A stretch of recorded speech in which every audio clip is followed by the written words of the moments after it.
बच्चों, आपका पुनः स्वागत है आपके YouTube चैनल पे। और प्रिय बच्चों, आज हम लोग करने वाले हैं कक्षा 6 से लेकर कक्षा 8 तक की जो आपको वर्कशीट दी गई है उसमें प्रोजेक्ट कार्य है 18वें नंबर का, उसको हम लोग करने वाले हैं। इसके पहले के संपूर्ण प्रोजेक्ट कार्य हमने 17 तक पूरा कंप्लीट कर दिया है। अगर आपने उसको नहीं देखा है तो आप हमारे YouTube चैनल में जाकर प्ले लिस्ट में आप देख सकते हैं।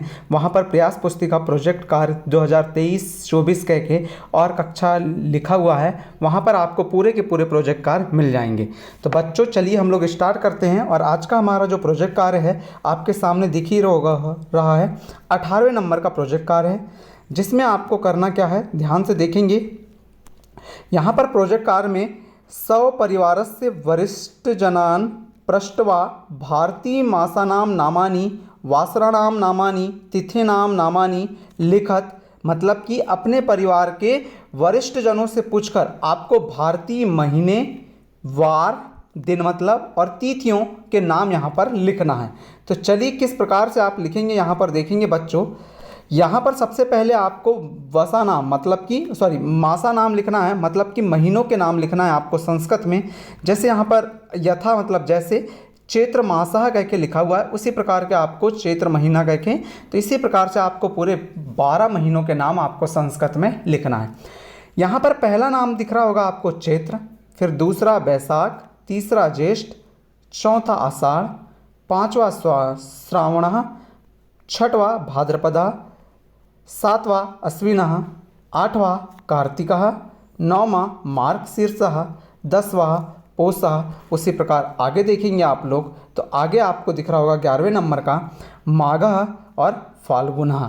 इस प्रकार से आपने देखा हमने 12 महीनों के नाम लिख लिए हैं। तो बच्चों, इस प्रकार से आप पूरे 12 महीनों के नाम संस्कृत में लिख लीजिएगा। अब हम लोग किसके नाम देखेंगे, अब हम लोग देखेंगे दिनों के नाम, मतलब कि वासराणां नामानि, अर्थात हमें दिनों के नाम लिखना है। तो सोम वासरः, फिर है मंगल वासरः, फिर है बुध वासरः, फिर गुरु वासरः, फिर शुक्र वासरः, फिर शनि वासरः और फिर रवि वासरः।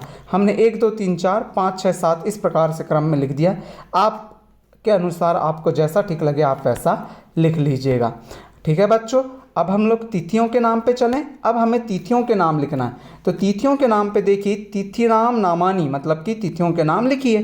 तो देखो, प्रथमा, द्वितीया, तृतीया, इसे प्रतिपदा भी कहते हैं। आप इसको लिख सकते हैं प्रथमा को प्रतिपदा, फिर चतुर्थी, फिर पंचमी, फिर षष्ठी, फिर सप्तमी, फिर अष्टमी, फिर नवमी, फिर दसवीं, फिर एकादशी, फिर द्वादशी, फिर त्रयोदशी और फिर चतुर्दशी।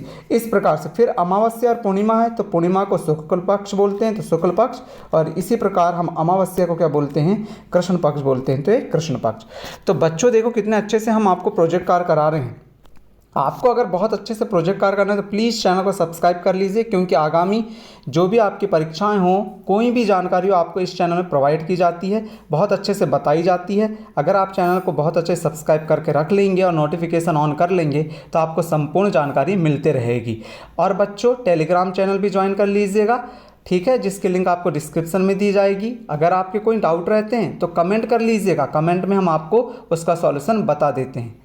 ठीक है बच्चों, अब यहाँ पर देखें, यहाँ पर क्या कह रहा है, चित्र दृष्ट्वा, चित्र दिया गया है, गणनाम कृत्वा, गणना करके, संख्याम अंकेषु लिखत, संख्या को अंकों में लिखना है। मतलब चित्र देखकर एवं गिनकर संख्याओं को अंकों में लिखिए। तो देखिए हमें एक ही आम का चित्र दिख रहा है, इसके लिए हम यहाँ पर क्या लिखेंगे, अंकों में लिखना है, क्योंकि हमें शब्दों में दिया गया है। अंकों में क्या हो गया, 1, फिर 2 आम गिने तो 2। उसी प्रकार अब हम लोग आगे बढ़ें तो यहाँ पर आपको दिख रहा होगा 3 आम, तो 3, यहाँ 4 आम, तो ये 4। फिर यहाँ पर देखो 1 2 3 4 5 आम है, तो हमने क्या करा, 5 लिख दिया। उसी प्रकार जब हम आगे बढ़ेंगे तो यहाँ पर आपको दिख रहा होगा, यहाँ पर 6 आम है, तो हमने यहाँ पर क्या लिख दिया, 6 लिख दिया। उसी प्रकार गिनती 7, फिर हमें यहाँ पर गिनना, तो कितने आए यहाँ पर हमारे गिनने पर, 8 आए, तो 8। और उसी प्रकार हमने आगे देखा 1 2 3 4 5 6 7 8 9, तो तो यहाँ पर हमने क्या लिखा 9, और 1 2 3 4 5 6 7 8 9 10, तो कुल कितने आए 10, तो हमने यहाँ पर गिनती का क्या लिख दिया 10। तो इस प्रकार से देखा, यहाँ पर संस्कृत में बाजू में आपको देखो, संस्कृत में बाजू में आपको क्या लिखा हुआ है, यहाँ पर 10 लिखा हुआ है, यहाँ पर 9 लिखा हुआ है, यहाँ पर 8 लिखा हुआ है, इस प्रकार से पूरा लिखा हुआ आपको मिल जाएगा। तो बच्चों कैसा लगा वीडियो और ये प्रोजेक्ट कार्य 18 हमें ज़रूर बताएं, क्योंकि हमने पूरे प्रोजेक्ट कार्य को आपको बहुत आसानी से समझाते हुए किया है, और आप प्रोजेक्ट कार्य करना चाहते हैं बहुत अच्छे से, तो प्रोजेक्ट कार्य करने के लिए आपको हमारे चैनल को सब्सक्राइब अवश्य करना है। और कोई भी कक्षा की जानकारी अगर आपको चाहिए तो इसी चैनल के माध्यम से मिलती है, इसके लिए चैनल को सब्सक्राइब अवश्य कीजिएगा। मिलते हैं हम अगले वीडियो में। Thank you for watching.